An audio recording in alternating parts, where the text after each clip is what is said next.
is Joe. Happy lockdown, everybody. Hope you're enjoying. So, welcome to Arch. I'm Nico. I'm Nigel. I'm Mark. And we are giving you a sneak peek into the world of Arch, which we have been building for some months. We are obviously in the middle of a lockdown, so we haven't been able to yet show you everything that's been going on. But we wanted to sort of show you in the right way and in our own way, in a way that welcomes you to this new world in Clapham. It gives you a sneak peek about what we've been doing. What we've been doing, what it's about, what Mark's been building with his bare hands. Mark. So if anybody sits on anything and it falls apart, Mark built it. Yeah. But it won't, we guarantee it. Exactly. So this is our little venue reveal to you. There is many more secrets that you will see when you actually come and visit the venue. But this is our little preview. I want you to see me. I want you to see me. I want you to see me. I want you to see me. I want you to see me. I want you to see me. On top of these rose gold sheets.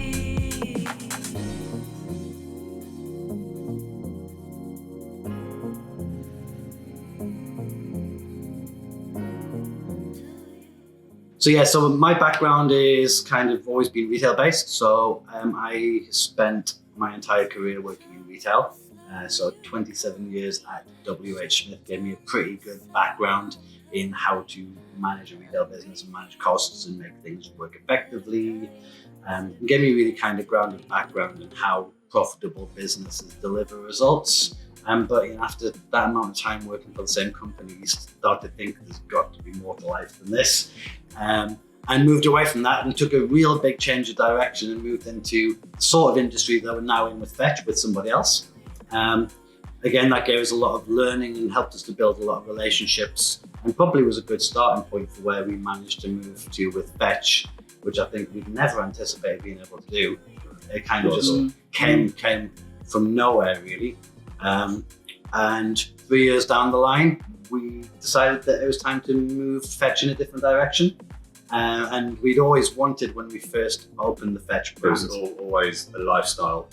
So even though it's retail, it is a lifestyle that we live in. Yeah. It's a part of people's life. Yeah, well, we wanted to get away from that cliched thing about gay stores having to be sex stores, didn't we? Yeah. And we wanted to kind of make it that actually you can be a mainstream gay retailer without being fully focused on just sex products. Yeah. And a lot of what we sell in Fetch, and you guys know this as well as us, isn't just about sex toys. We sell a lot of fashion, a lot of underwear, a lot of fetish gear, swimwear, lubes, all the stuff you need to enjoy life. And that's a small part of it. And we wanted to get away from that stigma of a gay store being a sex shop. And lifestyle was kind of where we went with it in terms of a lifestyle store. What we class ourselves as a lifestyle store, isn't it? Yeah. And it's doing wonders for Clapham. Oh God, Clapham couldn't have been a more perfect home for Fetch. I think we always knew we wanted a store in Clapham somehow. Yeah. And when the opportunity came around for it to be our store, I don't think we could have been more happy, could we? No. Location-wise, it was just absolutely on the money. And to be at the heart of a vibrant, new, growing community with Fetch, and now adding Arch into the mix of that, is really kind of exciting. Very special. Yeah. Very special. Yeah. So thank you, Clapham. Thank you for having us. We love being Thank here. you, London. So I come from a big retail background as well, to blue chip companies before I joined another company like Fetch. And then obviously I met Nigel. Some years before that. Yeah, about 10 years ago, was it? Don't give that away. Yeah. 10 years ago. And you're only 21. And I'm only 20. That's amazing. It's the same picture on Grindr as 10 years ago, I think it is, isn't it? Might even be 20. Check, everyone check. No, So we sorry. were very good friends before we started working together. And then we decided to do Fetch. And we spoke before when you worked in the scene, but then obviously become friends as well, didn't we? And then this opportunity's come up and we've said, let's go for it, because it is a lifestyle, and that's where we want it to be. And when we first started thinking about where we moved to with Fetch, because actually lockdown 1 taught us a lot of lessons as well about what we wanted to do with expansion for Fetch going forwards.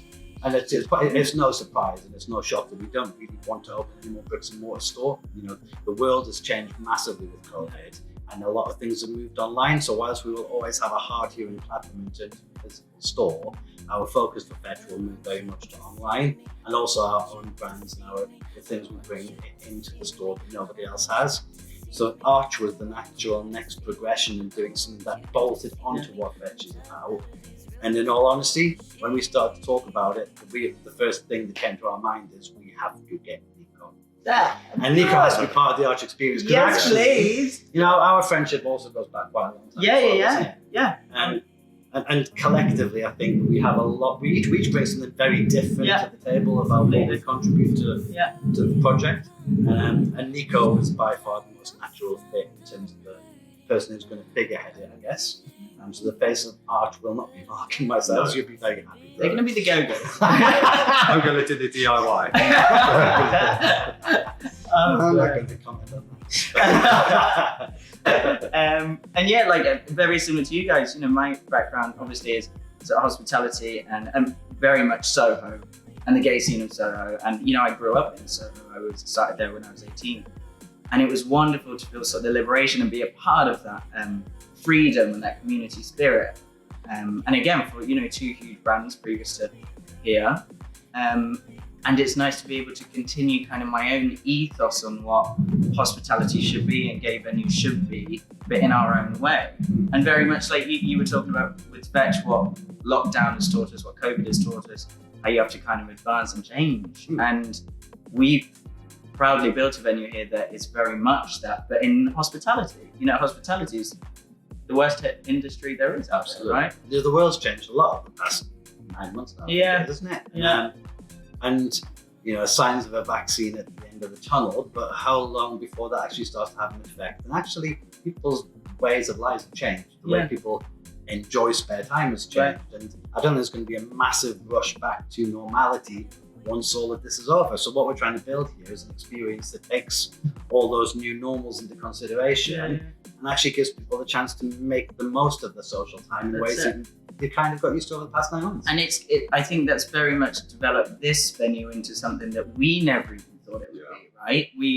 When we first talking about it, it was very much more of a bar-esque venue.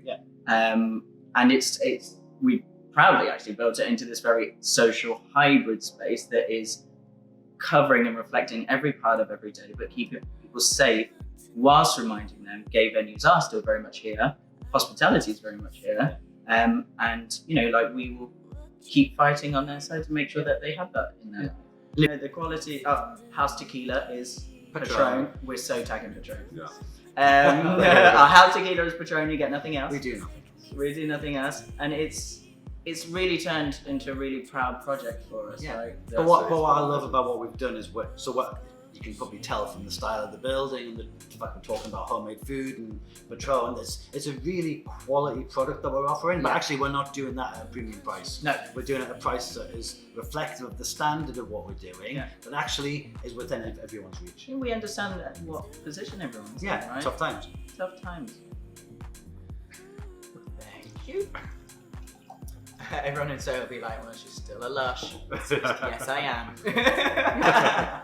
So we cannot wait to welcome you here in, hopefully, the next coming weeks. We will obviously see how everything Everybody goes. do this. We need to Everyone, fingers touch crossed. wood. Everyone needs to behave themselves. Not only for here, obviously, but for all of your LGBTQ plus venues. Please go out and support them. We will be announcing things as we know what is obviously happening out in the real world. So to be the first to know about when we're opening all our events, sign up at archclapham.co.uk. It's the only way we're going to be able to tell you what's going on, and you will be the first to know. And you'll get the first chance to book as well. So First chance to book. First chance to book. Because we have to open, it's really frustrating. We're having to open in a socially distanced way, so we're having to plan how we're going to do it and who's going to get to come in first and who's going to get to see everything. So it's a nightmare. So sign up there, find out first how we do it. Yeah, and as you will see in the clips that are about to come up in a minute, the venue is completely socially distanced. We've built it from the ground up on that. We've been very lucky and fortunate to build that as a part of the DNA of the venue. But we can't wait for the future when we remove all the tables. We are just pouring over the bar at some point in the future. We will be a dance. And as we said, Arch is truly for you. The venue, we have built it for you. we're proud of it and can't wait for you to be here and enjoy it. Absolutely. So we have a lot coming up, and we can't wait for you to be a part of it. So here is a few clips of art. Welcome to our There you go. world. Cheers, everyone. Cheers, Cheers. everyone. Hope to see you soon.